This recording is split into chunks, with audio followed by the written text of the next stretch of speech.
Halo, perkenalkan nama saya Valentinus Olabeding SSMPD.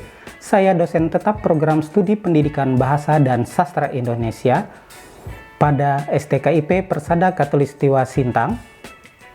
Saat ini saya mengajar mata kuliah apresiasi sastra dengan bobot pengajaran 2 SKS. Adapun mata kuliah tersebut terlaksana sebanyak 14 kali pertemuan dengan 2 kali pertemuannya UTS dan UAS. Pada mata kuliah apresiasi sastra, saya akan menjelaskan deskripsi singkat pengajaran yang saya lakukan. Mata kuliah ini membahas tentang hakikat, tujuan, dan fungsi apresiasi sastra, jenis unsur dan nilai prosa fiksi, mengapresiasi prosa fiksi, pengertian perkembangan dan unsur drama, mengapresiasi drama, pengertian perkembangan unsur dan jenis puisi, mengapresiasi puisi, menghasilkan karya sastra berupa musik video puisi. Adapun capaian pembelajaran mata kuliah ini, mahasiswa mampu menjelaskan hakikat apresiasi sastra, mahasiswa dapat menjelaskan tujuan apresiasi sastra, mahasiswa dapat menjelaskan fungsi apresiasi sastra, mahasiswa dapat menjelaskan pengertian dan jenis prosa fiksi, mahasiswa dapat menganalisis unsur-unsur prosa fiksi, mahasiswa dapat menganalisis nilai-nilai dalam novel atau cerpen, mahasiswa mampu mengapresiasi prosa fiksi, mahasiswa dapat menjelaskan pengertian dan perkembangan drama, mahasiswa dapat menganalisis unsur-unsur drama, mahasiswa mampu mengapresiasi drama, mahasiswa dapat menjelaskan pengertian dan perkembangan puisi, mahasiswa dapat menganalisis unsur dan jenis puisi, mahasiswa mampu mengapresiasi puisi, membuat musik video puisi. Untuk sistem pengajaran yang saya gunakan pada mata kuliah ini yaitu DIA, Delivery, Interaction, dan Assessment. Metode yang pertama adalah delivery. Saya menyampaikan perkuliahan kepada mahasiswa dengan menggunakan buku ajar. Buku ajar yang saya gunakan karangan Eko Sasi, Apresiasi Sastra Indonesia, Herman Waluyo, Apresiasi Puisi, Puji Santoso dan Jemari, Apresiasi Sastra disertai ulasan karya, proses kreatif, dan riwayat sastrawan. Kemudian materi tersebut disampaikan menggunakan PowerPoint. Metode yang kedua, interaction. Agar proses belajar mengajar bisa dilaksanakan dengan baik, interaksi yang saya gunakan dengan mahasiswa baik di dalam kelas maupun di luar kelas, yaitu berbasis Student Center Learning atau yang disebut dengan SCL. SCL merupakan sebuah metode yang mengedepankan dan menekankan partisipasi aktif mahasiswa dalam proses pembelajaran. Adapun beberapa teknik interaksi yang saya gunakan dalam proses belajar mengajar pada mata kuliah ini yaitu interaktif, memaparkan materi dengan menyisipkan pertanyaan dalam proses pembelajaran untuk melatih mahasiswa berpikir dan mengungkapkan pendapatnya. Kemudian mahasiswa saya buat kelompok untuk membahas materi pembelajaran. Selain itu, saya juga menggunakan Google Classroom, Google Meeting, WA Group, dan YouTube. Yang ketiga adalah metode assessment. Di awal pertemuan pada kontrak perkuliahan awal sudah disepakati bahwa untuk penilaian yang terdiri dari aktivitas 10%, tugas 20%, UTS 30%, UAS 40%. Berikut ini adalah cuplikan pertemuan ke-12 mata kuliah apresiasi sastra dengan materi unsur puisi dan jenis puisi, serta cuplikan proyek karya sastra musik video puisi. Demikian yang dapat saya sampaikan. Terima kasih. Bagaimana kabar 18 hari ini? Baik. Ya baik, syukurlah kalau luar biasa. Oke, sebelum kita masuk materi berkaitan dengan apresiasi sastra, yaitu puisi, kita awali dengan berdoa dulu. Ya, kita berdoa menurut kepercayaan kita masing-masing. Berdoa mulai.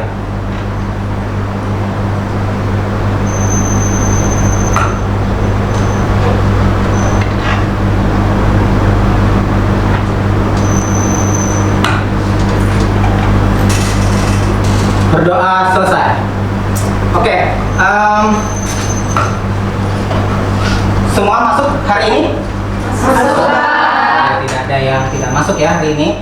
Oke, pada hari ini Bapak akan mengajar kalian berkaitan dengan materi puisi di pertemuan ke-12, di mana nanti di puisi tersebut Bapak akan menjelaskan tentang pengertian puisinya, terus jenis puisi, ciri-ciri puisi, dan unsur puisi. Terus nanti selesai Bapak menjelaskan materi berkaitan dengan puisi, di akhir dari materi yang Bapak ajarkan itu nanti kita mengapresiasi puisi, yaitu kita membuat puisi, terus puisi itu dilagukan, ya, diciptakan, terus dilagukan, terus dibuat musik videonya, ada video klipnya. Itu nanti mahasiswa yang membuat proyek tersebut, ya, membuat karya sastra dalam bentuk puisi, ya, terus didiskusikan bersama-sama, terus hasilnya seperti apa. Puisi itu nanti kita akan pentaskan di gedung kita di auditorium dan mengundang orang-orang di luar, gitu. Baik, kita masuk ke materi ya. Materi kita tentang pengertian puisi. Siapa mahasiswa di sini A18 yang tahu dengan pengertian puisi? Oke, baik, boleh silakan. Perkenalkan, nama saya Tika Sintia. Menurut saya, puisi itu adalah bentuk karya sastra yang mengungkapkan isi pikiran dan perasaan si penyair, lalu disusun menggunakan kata-kata sederhana yang imajinatif sesuai dengan struktur fisik dan batinnya. Terima kasih. Oke, baik, kita masuk ke materi puisi ya, pengertian puisi. Puisi adalah karya sastra yang dipadatkan, dipersingkat, diberi irama dengan bunyi yang padu, dan dipilihlah kata-kata kias. Sampai di sini kalian paham? Bapak rasa kalian paham. Terus puisi merupakan hasil karya sastra yang disusun dengan menggunakan kata-kata sederhana yang imajinatif sesuai dengan struktur fisik dan batin. Oke, ada kata kias di sana. Kalian pernah membaca puisi, baik itu secara online di Google, ya kan? Terus di buku, ya kan? Terus puisinya punya teman, ya, karyanya teman, atau karyanya sendiri. Bapak mau tanya nih, ketika kalian buat puisi, ya, yang pernah, gitu, apa yang kalian lakukan? Apa yang kalian buat terlebih dahulu? Pasti di sana, ya, kalian membayangkan kata-kata yang indah itu seperti apa. Terus kalian tulis, kalian buat puisi itu menjadi bagus atau indah, gitu kan?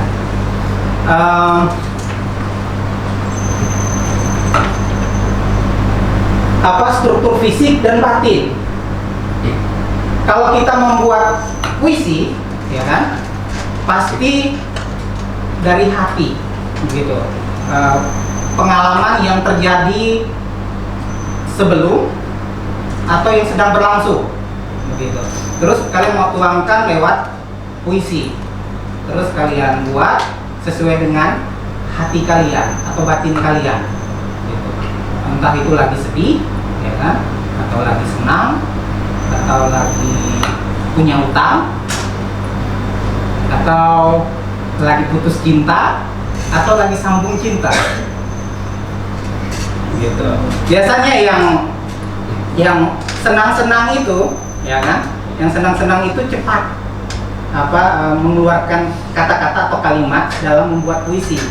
Tapi tidak menutup kemungkinan juga waktu kesal, begitu kan, kita bisa membuat puisi juga. Untuk selanjutnya kita masuk ke materi berikutnya, yaitu ciri-ciri puisi. Menggunakan bahasa yang padat berarti Singkat tapi bermakna jelas. Oke, singkat tapi bermakna luas, ya kan? Oke, itu dia. Menggunakan bahasa yang padat. Terus ciri-ciri yang berikutnya, ciri-ciri puisi, yaitu memperhatikan diksi. Diksi itu pilihan kata. Oke, diksi yang seperti apa? Contohnya kayak apa artinya peluk. Memeluk, dekat, memeluk. Ya, pilihan kata pada sebuah puisi. Ketika kita membuat puisi, ada memilih kata yang tepat ketika kita mau mengungkapkan sesuatu kepada seseorang, misalnya gitu kan. Kata lain dari peluk apa, misalnya begitu, dekat. Oke, ya pilih. Terus untuk ciri-ciri yang selanjutnya, mempunyai daya imajinatif dan figuratif. G. Daya imajinatif ini pembaca bisa membayangkan dalam merasa terlibat dalam puisi tersebut. Ya. Membayangkan sesuatu, imajinasi. Apa sih yang kayak puisinya temanya tentang alam. Alamnya ada di pantai misalnya kan, atau di hutan, pantai lah, ya kan, pantai. Terus kita di puisi itu ada kata nyiur melambai, misalnya kan, atau mengejar ombak, gulungan ombak, menerjang pantai, misalnya kan. Kita membayangkan di pantai kan, berarti bukan di sawah, misalnya seperti itu. Karena tapi menggunakan kata yang tak seperti biasanya, kayak menggulung ombak, gitu kan? Berarti apa? Ada ombak yang sedang, ya kayak di pantai itu, gitu, ya kan? Oke, itu berkaitan dengan imajinatif tadi, mempunyai daya imajinatif. Terus mempunyai rima. Rima itu pengulangan bunyi. Oke, rima itu pengulangan bunyi. Kan pada puisi. Contohnya AA, B, atau AB, atau AB. Itu terdapat pada puisi lama. Biasanya seperti itu. Kalau puisi-puisi yang sekarang kecenderungan lepas dari ikatan tersebut yang AA, BB, atau AB, AB. Oke. Itu berkaitan dengan rima. Terus selanjutnya ciri-ciri puisi mempunyai irama. Memperhatikan bentuk tipografi. Apa itu? Susunan baris atau bait dalam puisi. Oke, Rika. Susunan baris atau bait dalam puisi, ya. Atau bisa disebut juga perwajahan, ya kan? Bentuk dari puisi tersebut, begitu kan? Seperti kayak dia rata kiri atau rata kanan dalam penulisan puisi. Ada yang zigzag, ada yang ke kiri, ada yang ke kanan, ada yang ke kiri, ada yang ke kanan.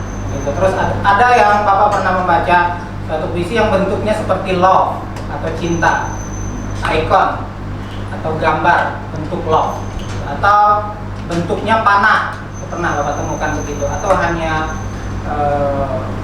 mengikuti garis lurus tok begitu. Itu berkaitan dengan bentuk tipografi. Oke. Jenis-jenis puisi. Jenis-jenis puisi berdasarkan zamannya, ya.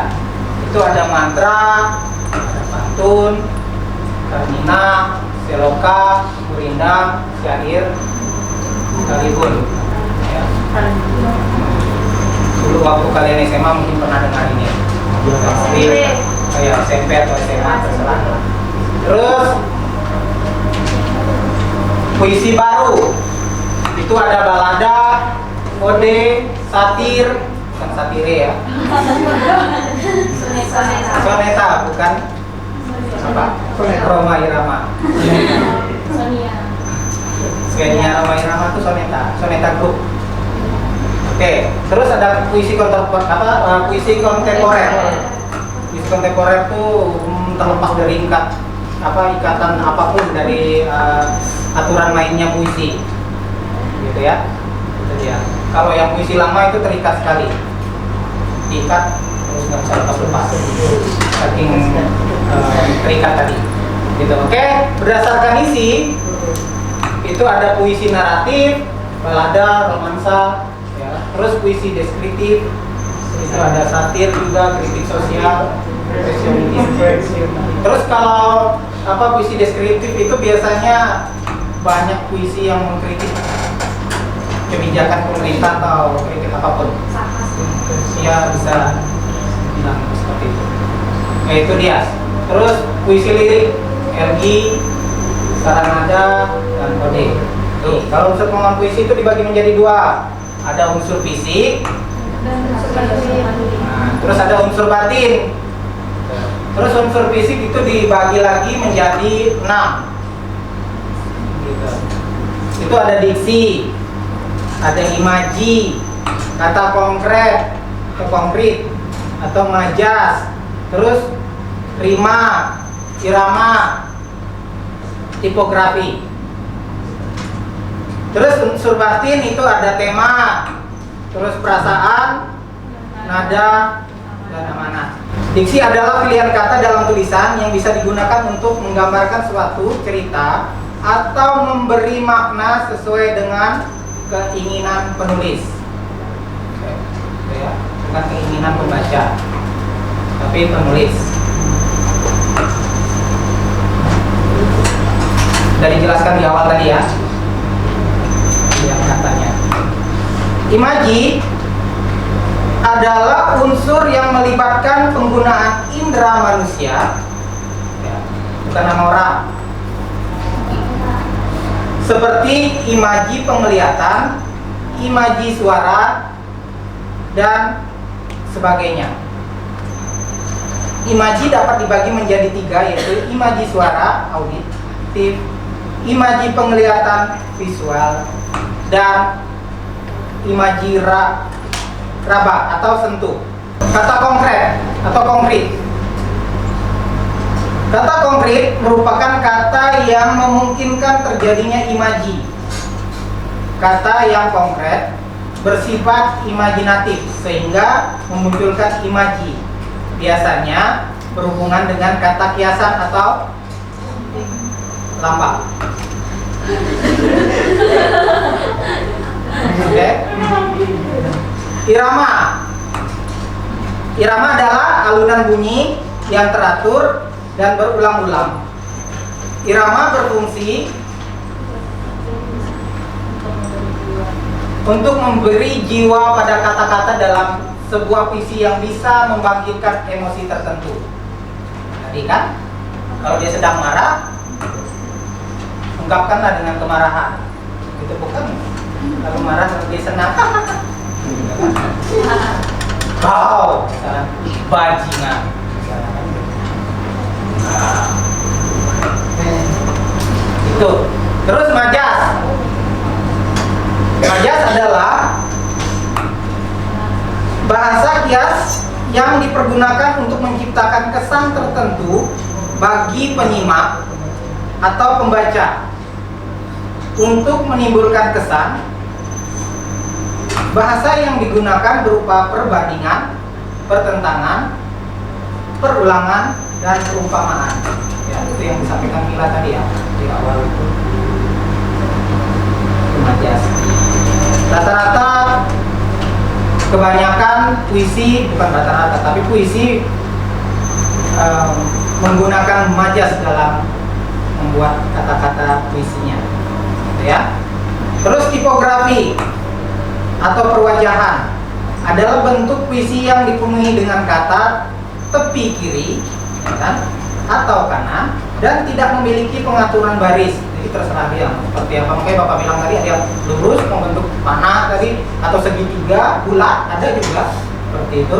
Terus dia mau nulisnya horizontal atau vertikal juga bisa, atau hurufnya juga bisa huruf konsonan, huruf kecil atau huruf besar. Ada seperti itu, huruf depannya atau di tengahnya. Misalnya aku, A, K-nya besar, U-nya kecil, bisa. Itu tipografi. Seperti itu, bukan hanya peletakan di kiri atau di kanan atau di tengah tadi, atau bentuknya zigzag. Ya, itu yang berkaitan dengan tipografi. Biasanya pada baris puisi tidak selalu diawali huruf besar, itu yang Bapak bilang tadi, kapital, serta tidak diakhiri dengan tanda titik. Ya, ada yang seperti itu. Jadi tidak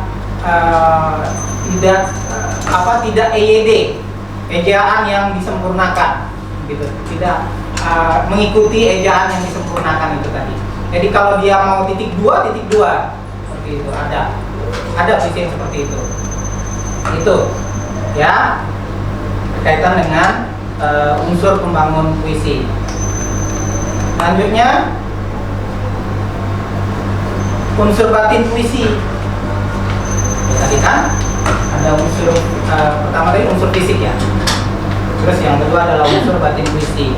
Jadi kalau kalian mau menganalisis sebuah puisi, ya kan, puisi itu mempunyai unsur pembangunnya. Ya, tadi ada unsur fisik dengan unsur batin. Ini yang dilihat nanti ketika kalian menganalisis atau membuat puisi, bisa pakai ini sebagai kerangka membuat sebuah puisi. Fondasi awalnya, maksud Bapak seperti itu. Untuk membentuk sebuah rumah, untuk membuat rumahnya itu adalah puisi, begitu ya. Tema unsur batin puisi, ya. Gagasan, ide pokok dari puisi. Biasanya itu temanya tentang sosial, kebangsaan, kemanusiaan, ketuhanan, alam. Sampai di sini penjelasan Bapak tentang materi puisi. Sebelum kita mengakhiri kelas kita hari ini atau perkuliahan kita hari ini, Bapak mau menyimpulkan materi yang Bapak sampaikan pada hari ini. Puisi itu mempunyai jenis-jenis puisi, ciri-ciri puisi, dan unsur puisi. Terus untuk selanjutnya nanti evaluasi akan Bapak sampaikan di pertemuan berikutnya, yaitu di pertemuan ke-13. Itu saja dari Bapak. Terima kasih. Selamat pagi untuk kita semua.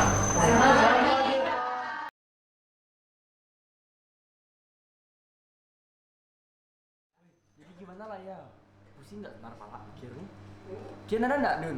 Ih, coba kalau kata-kata yang ngobayahai itu Bang, Kebayaan masuk nggak sih? masuk. Kira nggak tunggu loh, kan bisa aja sih apa kata bapak tadi? Melayu Dayak kan? Iya, Iya. Ada Melayu, ada kayak lain. Kian Mei ada nggak Mei inspirasi? Kian kan apa Dayak apa? Dayak desa Kian? Kelam kah? Orang cetak? Bukan.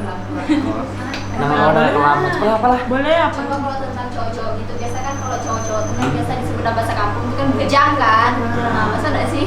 Masuk lamanya enggak sih? Berarti kita ambil apa lah ya? Pak Roy? Lentus kayaknya bujang-bujang lentus kan. Lentus itu apa? Lentus itu Kayak malas gitu kan? Lebih malas. Ada lagi nggak Kian? lebih malas. Bisa.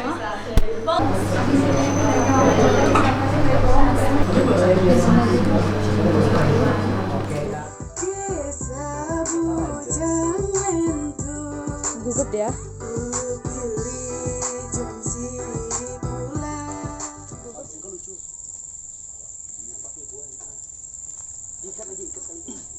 Alay.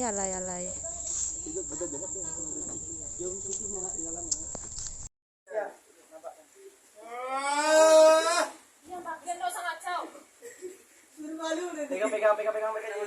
Kok pegang kepala sendiri? Oke guys, jadi hari ini para dayang-dayang lagi di rumah Betang. Nih ada tim make up, ada Mbak Sophia, saya halo dulu ke sini. Jar. Ini ada Lek Cindy, Lek. Ini ada artis dari Serawai. Ini ada artis dari Banjar. Itu ada orang Keraton. Ini ada gelap ya Mujiono. Sini Bang Mujiono. Dan di situ ada artis Budara Gawai, di sini ada artis NTT, dan di sini ada saya dari Sungai Durian.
Panitia BC Baru